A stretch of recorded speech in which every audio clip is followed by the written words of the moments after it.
Pete Prisco talking about an under-the-radar offensive tackle that's available in free agency. It's hard to find left tackles in this league. And when you look back, he was a starter a couple of years ago. He's only 26 years old. He was benched and injured last year. But I think when you look at the skill set, I think there's going to be a lot of teams that say, hey, look, I could bring this guy in, get him a little stronger, develop him a little more, and he could end up being my starting left tackle. And those guys are usually hard to find in a free agent class like this. So he's one of those under-the-radar guys for me, absolutely 100%. And he's referring to Braxton Jones, who's with Bears. So, again, they need to find something, and $20 million a year on the guy from the Packers doesn't really thrill me.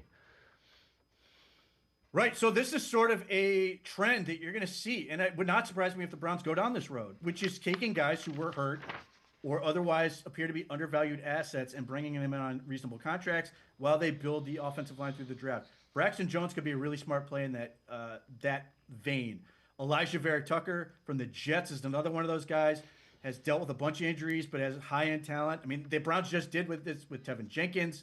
That would be a way to sort of minimize cost, but allow them to get a whole lot of bodies, which allows them to sort of field an offensive line in March and then really sort of hammer home what they can, with draft picks they add in April. So it will probably scare a whole bunch of people if they go that route. But I can understand the theory with it as long as you are then going to bring in the extra guys through the draft that you're ultimately building towards. These are stopgap type elements. I completely understand it. There's certainly a risk. And we've seen this burn the Browns.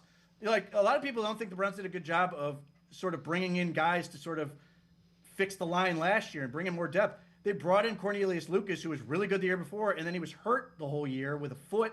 They brought in Tevin Jenkins, who dealt with injuries. Like, they've brought in guys to try to fortify that unit and just continue to get beaten by the injury bug. So there will be people who are going to be immediately very worried about the idea of bringing in guys who have been dealing with injuries.